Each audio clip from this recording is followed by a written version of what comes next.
दोस्तों सबसे इंपॉर्टेंट मैं आपको अपडेट दे रहा हूं चूंकि आपके काम का अपडेट है। अब मार्केट आपका क्यों गिरा है पहले तो ये जानना बहुत ज़रूरी है आपके लिए। अगर आप नहीं जान पाए हो तो मैं आपको बता देता हूं।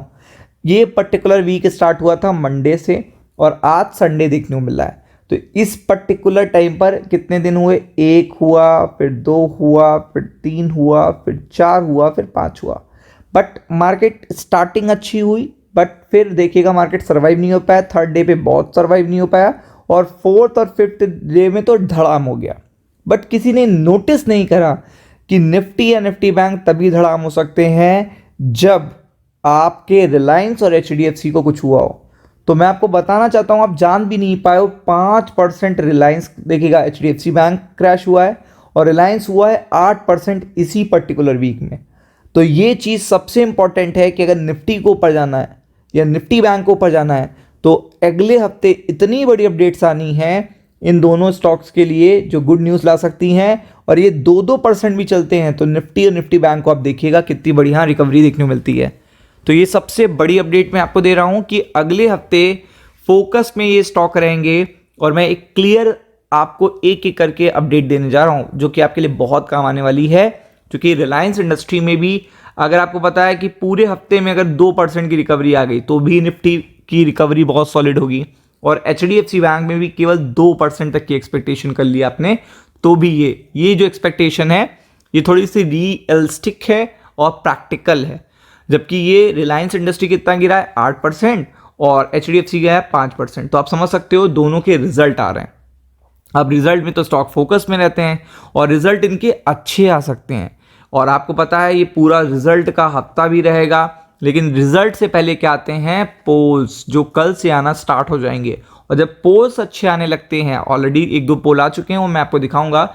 जब पोल्स अच्छे आने लगते हैं तो आपको पता है कि स्टॉक में भी थोड़ा सा ठहराव आता है, स्टेबिलिटी आती है।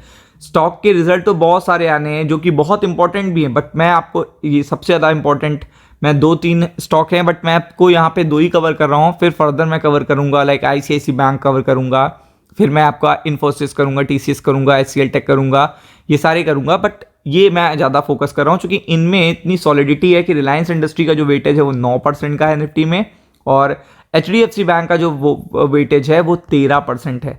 तो ये दोनों स्टॉक अगर 2% भी चल जाते हैं अपने रिजल्ट के पोल्स को लेकर और समथिंग रिजल्ट तो इनके आ ही रहे हैं, उसके बाद क्या होता है तो अलग ही चीज़ है। तो भी निफ्टी और निफ्टी बैंक सुधर जाएगा।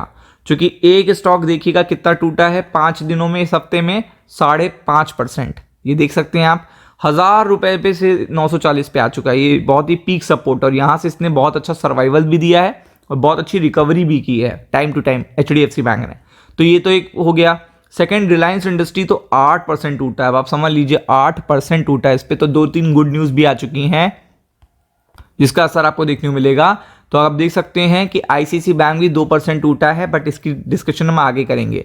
तो सबसे पहले एचडीएफसी बैंक के रिजल्ट हैं, आपको पता है इसके पोल्स आ जाएंगे। तो यहाँ पे Q3 के रिजल्ट आने हैं और काफ़ी ज़्यादा एंटिसिपेशन है, इंक्रीज हो सकता है रेवेन्यू, जो कि गुड न्यूज़ है। तो आपको पता है कि जब रिजल्ट आते हैं तो उसके पोल्स में ही देखिएगा स्टॉक में मोमेंटम आने लगता है। हायर सेलिंग भी देखने को मिल सकती है। पैट में भी देखिएगा काफ़ी अच्छा प्रोजेक्शन किया जा रहा है और ईबिटा तो बहुत ही ज़्यादा परसेंटेज से माना जा रहा है। ईबिटा जो सबसे इंपॉर्टेंट इंग्रेडिएंट होता है वो माना जा रहा है 60% से ईयर ऑन ईयर बेसिस पे इंक्रीज हो सकता है।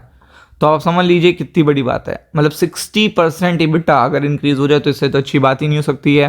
फिर इसके अलावा अगर आप देखेंगे तो फाइनल पर्टिकुलर जो प्रोजेक्शन है वो भी काफ़ी स्ट्रेट फॉरवर्ड है। एनालिसिस जो है एक्सपेक्टेशन कर रहे हैं स्ट्रॉन्ग रेवेन्यू की, यहाँ पे एक्सपेक्टेशन कर रहे हैं। तो आप देख सकते हैं बिटा में भी स्ट्रॉन्ग स्ट्रेंथ देखने को मिल रही है। तो ये चीज़ देखिएगा काफ़ी अच्छी एसेट क्वालिटी और ये सारी चीज़ें काफ़ी अच्छी देखने को मिल रही हैं। फिर अगर आप देखेंगे तो रिलायंस इंडस्ट्री के रिजल्ट हैं 16 जनवरी को, पोस्ट तो कल से आने लगेंगे चूंकि 12 तारीख है। तो आप देख सकते हैं यहाँ पे गोल्डमैन सैक्स ने तो यहाँ पे क्या कह दिया है कि रिलायंस इंडस्ट्री का जो प्राइस टारगेट है वो कितना सॉलिड कर दिया आफ्टर Q3 रिजल्ट।